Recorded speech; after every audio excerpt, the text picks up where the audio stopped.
So hi everybody and welcome to our webinar today on special collections. This is the first webinar of the Lean Library themed webinar series, so we're delighted to welcome you here today to kickstart that series. We'll give it a few minutes as the numbers are still jumping, but as we are waiting, I'll give you a quick introduction as to who I am. I'm Nicole Cunningham and I am the Product Marketing Manager for Lean Library, a technology from Sage, and I'll be the host for the webinar today. The webinar today is brought to you by Lean Library, which is a product in the technology from Sage Suite. And today we will discuss everything special collections and how Lean Library can help unveil those special treasures through boosting access and discovery. And while we're still waiting for everyone to join, I'll just run through a bit of housekeeping. So firstly, please check your audio and visual settings. And if someone could just confirm via the chat or the Q&A box that you can in fact see me and hear me and see the slides, that will be greatly appreciated. And if you can't hear or see, we recommend leaving the webinar and rejoining on Zoom, and then you'll be prompted to check your audio and visual settings there. Thanks for confirming that. And also please feel free to connect with each other throughout the chat, throughout the webinar. And as for questions, please feel free to drop them in the chat box or the Q&A box, and we'll either answer them live in the chat or at the end of the session, or else we'll respond to them later. So lastly, the webinar is being recorded today and will be shared with you afterwards via email in the coming days. There is some people joining, but we'll get us kick-started today. So your speakers for today is our fantastic development manager, Adam Barry from Technology from Sage. And we are also delighted to be joined by Lindsay Roberts, the library team leader at Cardiff University, who will give you an insight into how they utilise Lean Library with their special collections. So I hope everyone enjoys the webinar today, and I'll hand you over to Adam now to get it started. Thank you so much, Nicole. Good afternoon, everybody. Thank you for joining. As Nicole said, this is the first session in themed webinars. So over the coming months, you'll get invitations to explore specific parts of the Lean Library service. And I'm thrilled actually today that I was chosen to do the special collections piece. It's definitely one of the parts of Lean Library that excites me most. And I'm joined by Lindsay as well. So thank you so much, Lindsay, for joining. So I think, shall we get moving, or should we just give a few more minutes, Nicole? I think maybe one more minute and then we can. Yeah, that sounds good. Okay. The last few webinars have been quite crazy with comments and interaction, so please feel free to interact. If you have any questions, just pop them in the Q&A and we will answer them as we go along.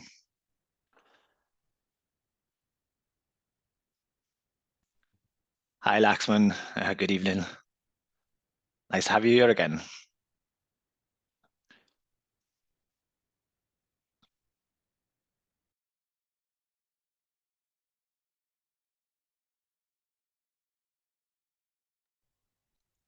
Okie dokie. So as Nicole mentioned, and as you can see from the title, today we'll start with a bit of setting the scene. I've been digging around in some papers and just generally what I've heard from special collection librarians or anybody who has an interest in that, at least over the past few years. And we'll start by having a look at some of the challenges and issues specific to special collections. And we will link you to some reports and also a video that I was at a presentation for AM Digital in Liverpool in October, sorry. And there were some great presentations and one really inspired me. So I'll share the link with that with you as well. And then we'll dive into, maybe if I go to the next slide, that would be a bit better.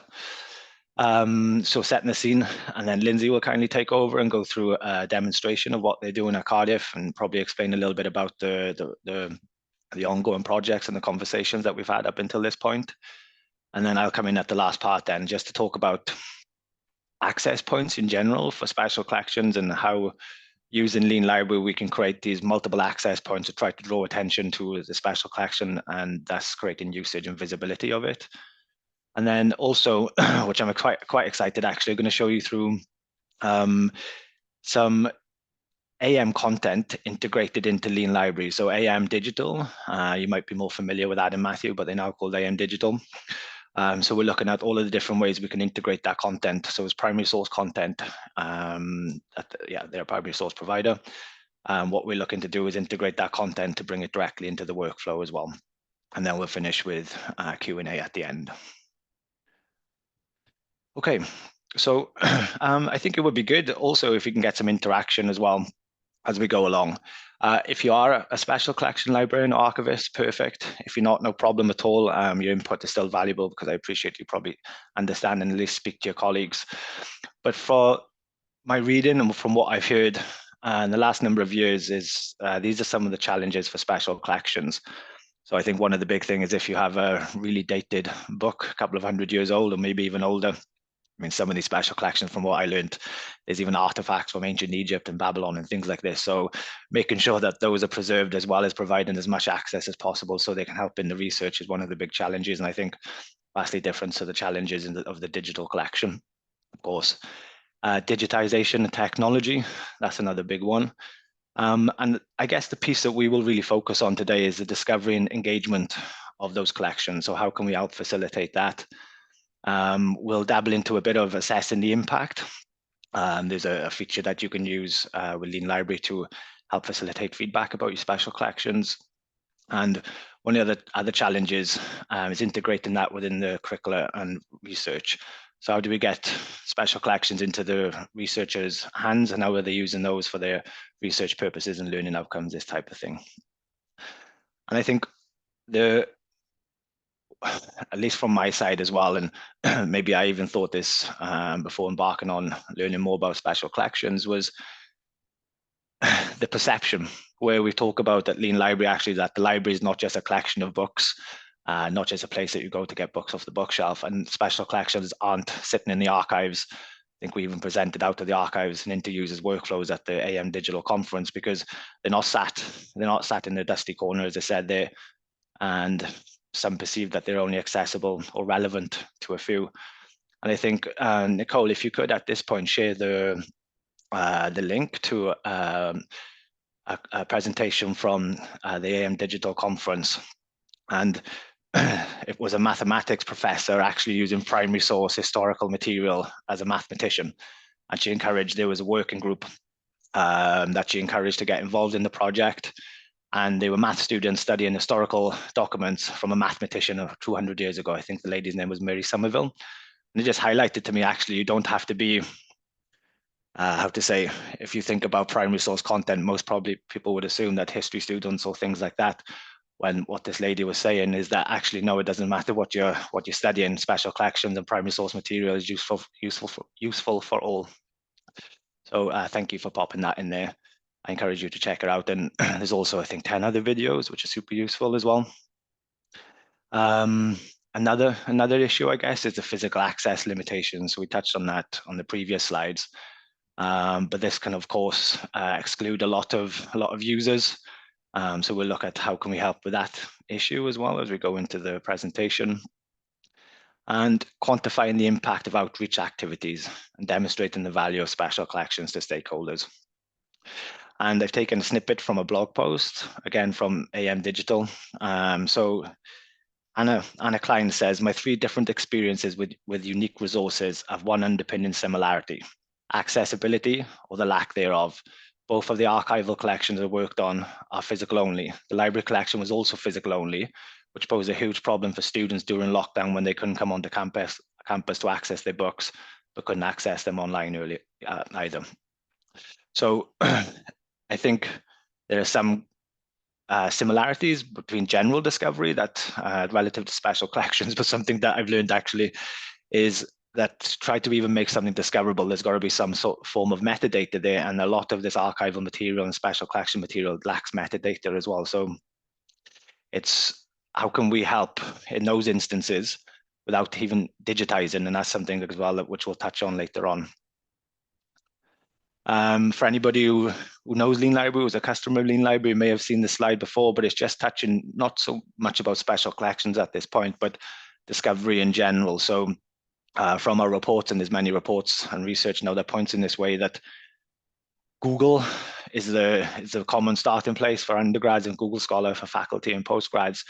But the library is not the most common starting point for learning or research. And I think in our latest report, it was 4th on the list. So when somebody needs help, who do they go to? The librarians were fourth on the list, and that's a shame because you're the experts, you're the professionals, and you're definitely somebody who can help with many, many different things. But maybe it is the generation of, I put my hands up, I'm of that generation. Probably I would drive you nuts with the things I use Google for and search strings, and not the way that I speak with Google is probably like many other students. So, and I think when I consider what I use Google for or what I go to Google for, it's many, many things. So I think that's seeped into the academic world of the Google it mentality. The problem is that the libraries doesn't really get a look in at that point. So yeah, this is what Lean Library definitely solves by bringing the library into the workflow.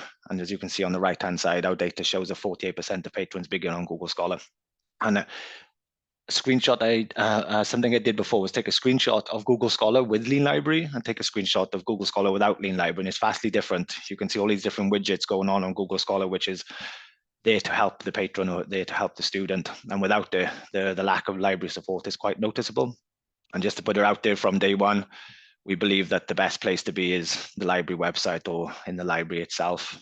We was founded by a librarian, so we definitely are the champions of the librarian, but I think it's this go Google mentality that we're contending with. So modern patron workflows begin outside the library. So I Google stuff, it's the top one. So what are you most likely to do when first looking for resources? So Google stuff, then I check my reading list, then I go to the library website. So I think that this trend is not going to go anywhere. And even in the short time that they've been at Lean Library for 5 years, I've noticed a kind of a shift of, instead of asking users or try to educate users to come to the library discovery, which ultimately is the best place, or the library website, it's now, okay, you can go wherever you want and we'll introduce our services to you when you need them at the point of need. And how long do students spend searching for resources? So not to go through it, it's quite an even split, but some think 20% is 15 to 30, 30 to 60, 25%. And I mean, it's quite alarming that 17% spend 90 minutes or more looking for resources.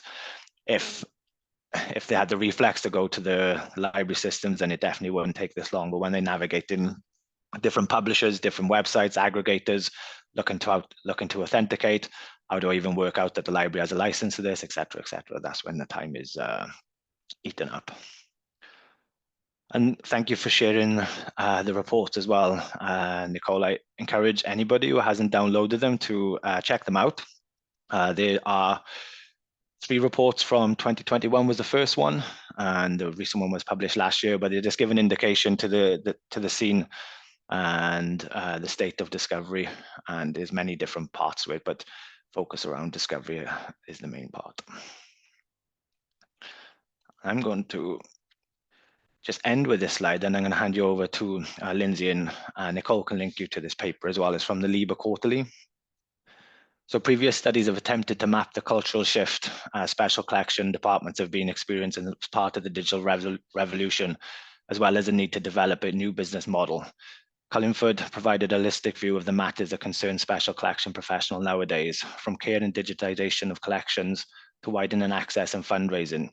Tam explained how digitization and outreach activities have opened up collections and consequently transformed the image of the profession and its practices from the treasure rooms with limited access.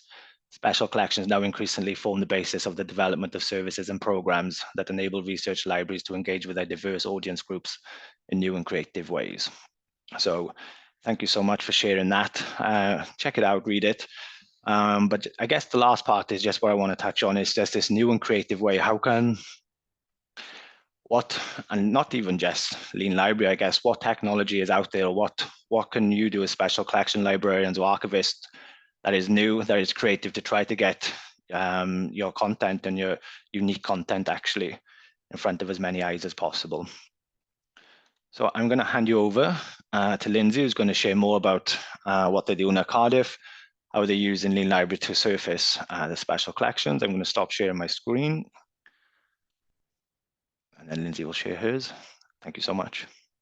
Thank you, Adam, and thank you for having me. I'm going to share my screen and do what may be a terrible idea and do a live demo. So we'll see how this goes.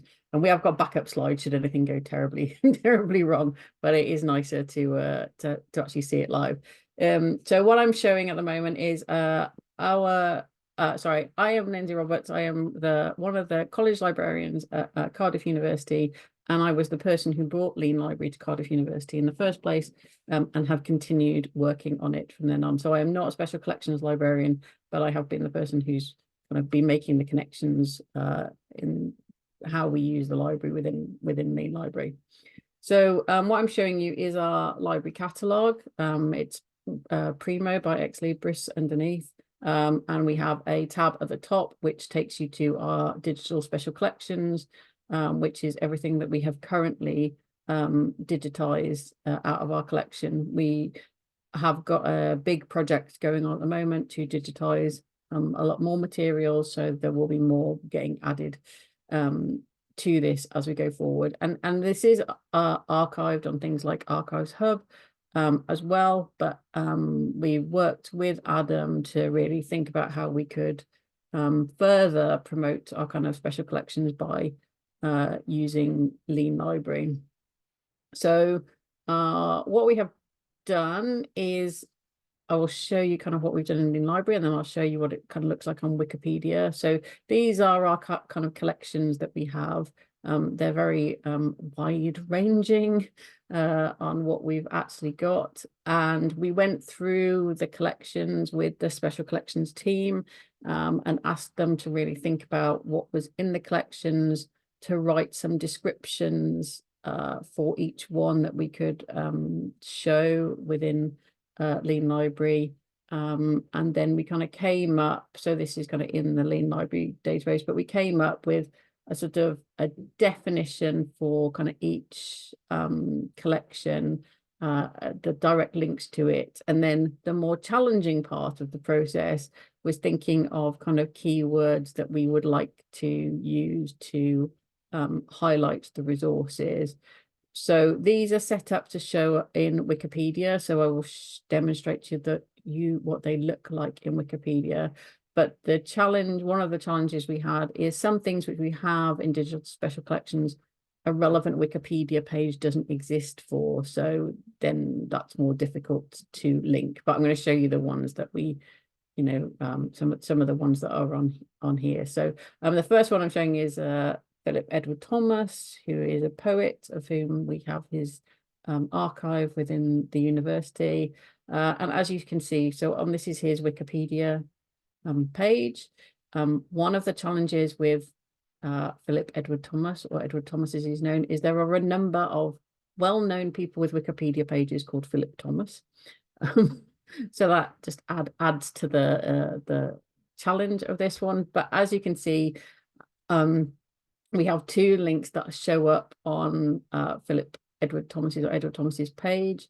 So one of the links is directly for him. The keyword, as you could see, we have a keywords to identify him, and that's what is then showing here. And the little bit of definition, as we have written it in the library, appears so that people can see exactly what it is. You can obviously see this is our logo for the university and the library service, so people can clearly see that this is going to take them back to our library collection, and obviously clearly states that it's going to Cardiff University Special Collections. And then here we've also got one of our keywords is for poems. So every time the word poem appears on a Wikipedia page, this highlight will also come up, so would take people back to our kind of collection of manuscripts of poems. Again, just another one, so W.G. Collingwood, again, we've got some of his sketches made of his trip to Iceland. So we haven't got his whole archive, but we have got a part of it. But so again, that written a kind of definition of what you'd see, and it highlights it in brown. And then again, for Cardiff University, we have got a lot of obviously our own archives. So that shows both at the top here, but then we have also added other words like Cateys Park, which is one of our campuses, and is an actual park in Cardiff as well. And if I show you what happens when somebody clicks on the read more, it then does take them directly through to the digital archive, and then takes them into whatever our sub-collection is for these photographs. So people are instantly kind of taken into whatever we have available. So that's really kind of all I had to say on that. So I don't know if anybody's got any questions. Are we doing questions at the end? Please feel free to ask questions if you have any now. I think we even toyed with the idea, Lindsay, wasn't it, with using AI. So if you have some form of metadata or some form of description of the collection, the prompt we were using is, okay, so digest this metadata and find searchable keywords, not keywords that, because sometimes like the collection, the keyword is not what it shows up on Wikipedia. So it was cross-referencing. Okay, so we type that in, what's the most relevant Wikipedia page that we could use for that as well. So anybody who's going on this project, I definitely think that AI can help speed that up as well. Yes, so this is obviously has been our first. So we've got kind of 16 different records, I think, at the moment of keywords, and this has just been our kind of starting point. There is a lot more we can do and are intending to do, but this was our kind of beginning, almost like concept, showing people exactly how it would work and kind of what the benefits might be to people. Awesome. Okay, what I'll do now then. So the other thing I should have said was we actually created all of this in a spreadsheet, and then you can just import all of that from the spreadsheet into Lean Library. So it wasn't that we had to do it, work twice. We just did it all once in a spreadsheet, and then we're able to kind of upload all of that work. Good one. I think it's worth to mention as well that we use Wikipedia as an example quite a lot, and it's definitely one of the most popular places, but it can be deployed anywhere. We've had others do it on Britannica. You can do it on Google and Google Scholar as well. So yeah, it's just trying to find, I think with Google, it's a little bit more general. With Wikipedia, you have to find that specific page. And wow, my colleague Matthew Weldon, he did something quite nifty the other day with 700 different keywords for AM Digital. So he used AI to find the relevant Wikipedia pages, Lindsay. So that's something that I think is a good idea as well. Just, okay, it might give you false information sometimes, but it just gives you some bulk to work with initially. Yeah, I should have said we do have it set up on Google Scholar as well, but it's nicer to show you on Wikipedia.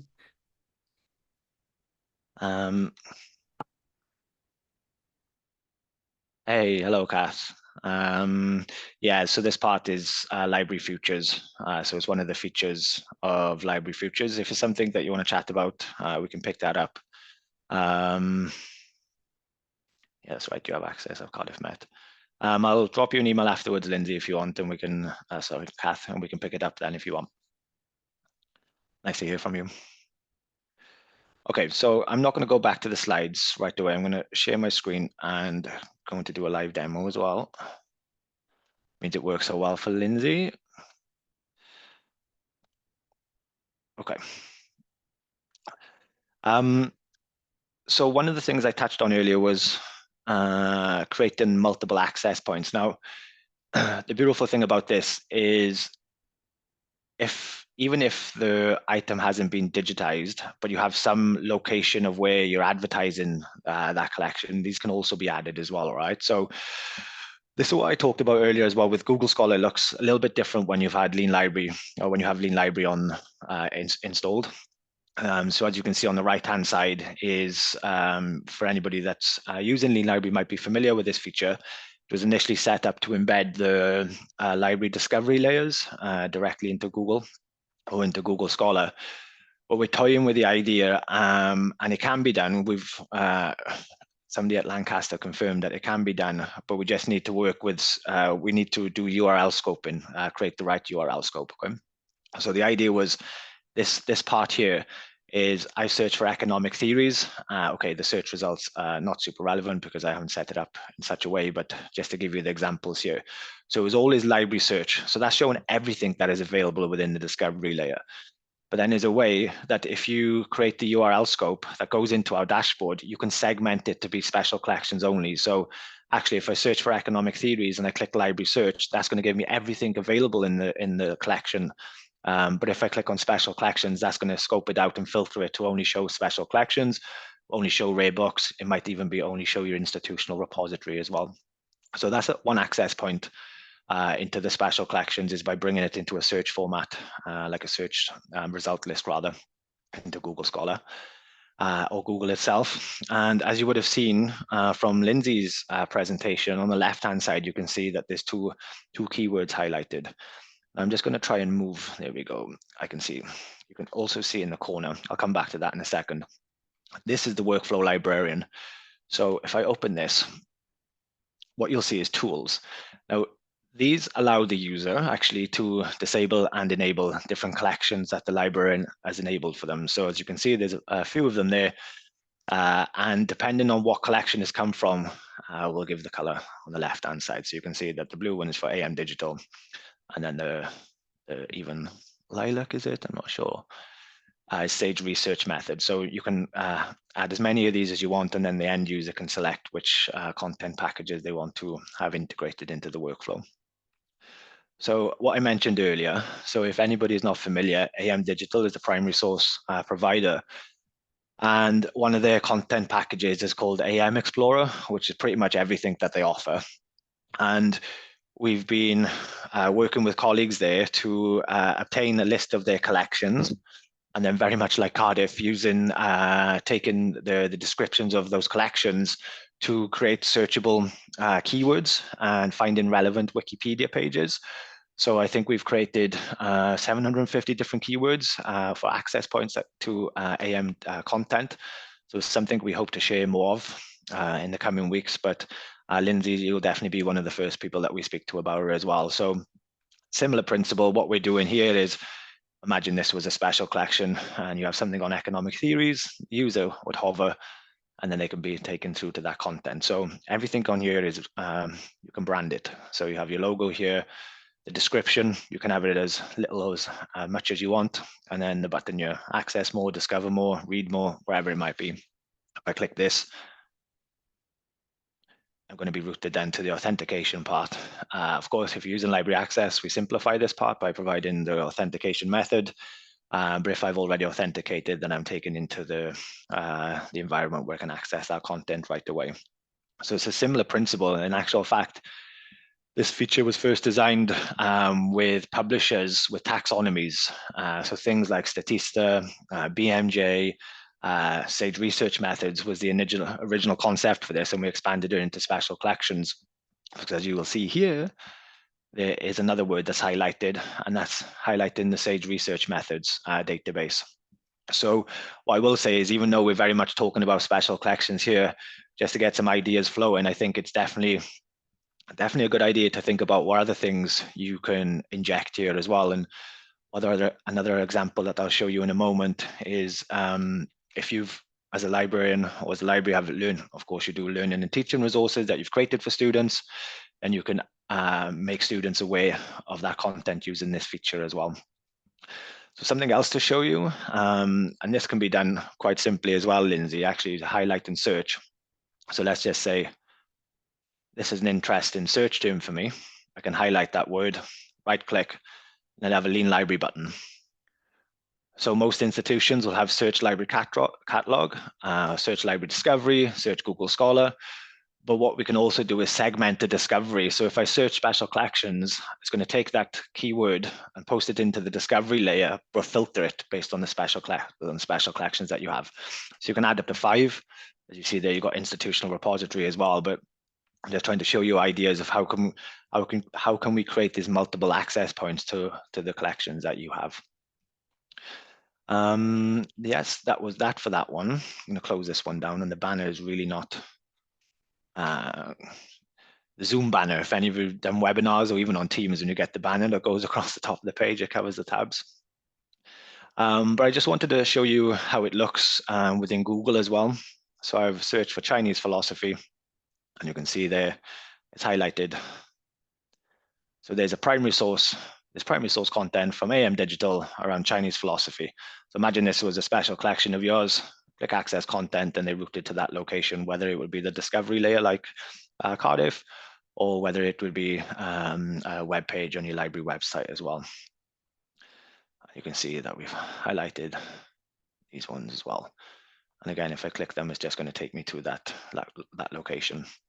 So necessarily, I might not. That's the point of what the link that I sent. Well, my colleague Nicole sent across earlier from using. You don't have to be. I don't have to be studying philosophy to get use from the Chinese philosophy special collection, for example. Even when I perform that search, oh wow, actually, I'm studying China, not so much philosophy, but this could also be useful. So we would hope that by embedding the collections these ways, you're going to get a lot more student cohorts, a lot more eyes from diverse groups looking at the special collections as well. And yeah, just the last part actually I want to show you before going back to the slides. And this is the part I talked about earlier where, okay, we've done the special collections. We mentioned a little bit around Sage research methods as well. But means we're on this feature, I thought it would be worth to show you that if you've created content, for example, maybe it's on plagiarism, maybe it's on AI, wherever it can be, right? When a user performs a search and there's a keyword match to some training or learning content that you've created, then you can link them to that as well. So this is a student success. This is a content package from Sage, but it's just, I want you to imagine what it could be if you've had your own content. So they click access content and they take into maybe a LibGuide, maybe they take into a YouTube video. Really the endpoint is something that you can decide. And there we go, taken into academic writing then. Maybe these would be the keywords: critical writer, critical writing. So it can be used for multiple things. As I mentioned, I'm thrilled to be here to talk about special collections. I definitely think special collections is one of the biggest uses for it. I'm just going to show you something else now before we come to the end.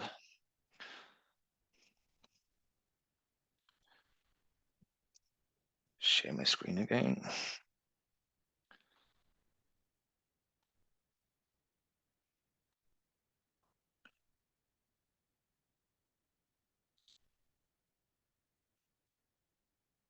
And here we go. Okay. So we just looked at this. So another one of the challenges was measuring the impact of collections. So one of the features within Lean Library, and you're probably very familiar with the NPS style questions, how likely are you to recommend this resource, et cetera, et cetera. And it's just usually a 1 to 5 or 1 to 10 marker, which people can very quickly click and then forget about in most instances. The idea is on your special collection pages, whether this would be the Discovery or the library website, if it would be useful to gather just, would you recommend this resource to a friend or colleague for helping you with your studies or research? And yeah, what you can do is embed that question to appear on all of your collections. And then we'd hope that users would interact with that. And then within the Lean Library dashboard, you start to get metrics on there. So at least it gives some indication of how, some metric to how well, whether or not it's being used within research and studies and whether people would recommend it. There's other ways that you can add surveys to Lean Library as well, but we think this is just a quick and easy way for users to interact. And it doesn't have to be on special collections, it can be on absolutely anything. But I just thought it would be a nice way just to gather some useful insights for highlighting the value of the special collections. And at this point, I'd like to ask for any questions.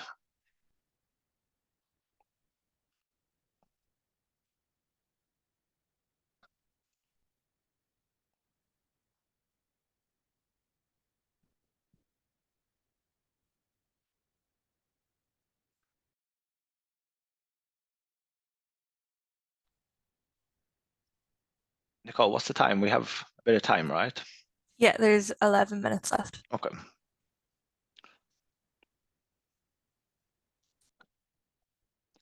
If you have any questions, please pop them in. Also, if you're customers of Lean Library and also AM Digital and have content from them, please let us know because we can reach out to you to discuss the AM keywords that I shown you earlier as well.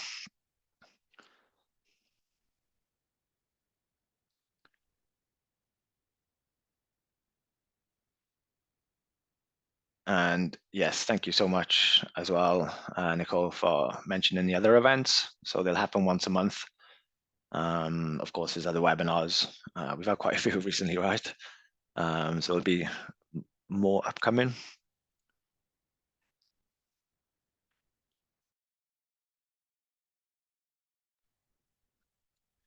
Okay, I think we're good then.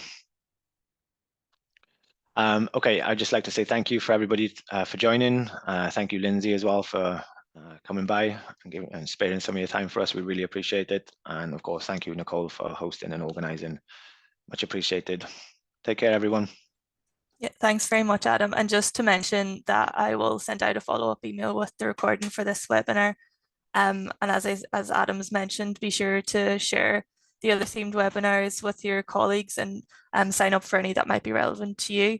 And when I do end this webinar, there will be just a little survey. I'd greatly appreciate if you could fill that out. But thanks very much, Adam. Thanks, Lindsay, for joining us, and hope you all have a good day. Thank you. Bye.